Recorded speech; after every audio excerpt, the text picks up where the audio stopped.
Venkateswara క్రియేషన్స్పై F2 and release అయ్యే year సక్సెస్ఫుల్గా run అయింది. ఇప్పుడు మహర్షి రిలీజ్ కాబోతుంది May 9th.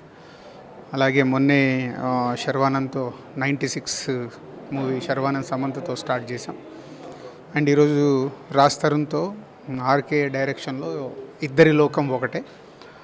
ఇది యాక్చువల్ టర్కిష్ నుంచి తీసుకుంటున్న స్టోరీ లైన్.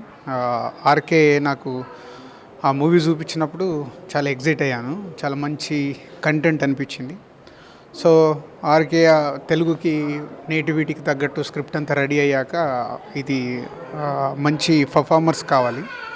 సో అలా రాజుకి ఈ సినిమా పంపిస్తే రాజ్ తరుణ్ చూసి సార్ నేను ఈ సినిమా చేస్తాను, చాలా బాగా నచ్చిందని వచ్చాడు. సో ఇలా ఈ సినిమా టీమప్ అయ్యాం.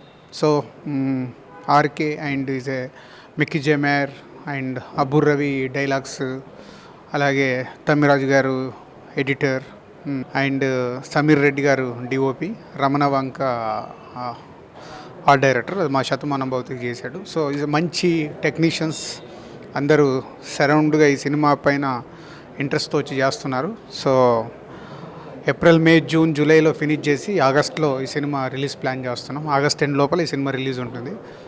చాలా నా మనసుకు చాలా దగ్గరైన స్టోరీ ఇది. సో ఐ హోప్ ఈ సినిమా మా బ్యానర్లో రాజ్ తరుణ్కి అండ్ ఆర్కేకి ఒక మంచి సక్సెస్తో పాటు చాలా మంచి సినిమా అవుద్దని నమ్ముతున్నాను. Will see in August. Thank you. Hi అండి. ఇవాళ ఇద్దరిలోకి ఒకటే సినిమా ఓపెనింగ్ అయింది.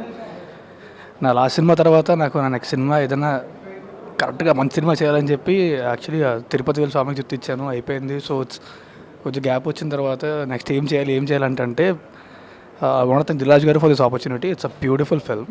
ఆ కథ విన్నా చాలా నచ్చింది. అండ్ ఆర్కే గారు is a great director, I know him very well. So ఇవాళ ముహూర్తం అయిందండి, త్వరలో షూటింగ్ స్టార్ట్ అయిపోతుంది మా సినిమా కూడా. అండ్ సమీర్ రెడ్డి గారు cameraman, Mickey J Meyer music. So this is like a dream team for me to work with. So and నాకు తెలిసి సినిమా కంప్లీట్ కూడా చాలా త్వరగా అయిపోతుంది అండ్ ఇయర్ రిలీజ్ అయిపోతుంది cinema. So I hope you guys will like this movie. Thank you very much. SVC బ్యానర్లో cinema చేయాలనేది ఎప్పటి నుంచో నా కళ. రాజుగారి అవకాశం ఇచ్చినందుకు చాలా ధన్యవాదాలు. అలాగే మంచి టెక్నీషియన్స్ ఉన్నారు. అన్నిటికన్నా ఈ స్టోరీ నాకు బాగా నచ్చిన స్టోరీ. రేపు థియేటర్కి వచ్చిన ప్రతి ఒక్కరూ స్టోరీని ఎంజాయ్ చేస్తారు.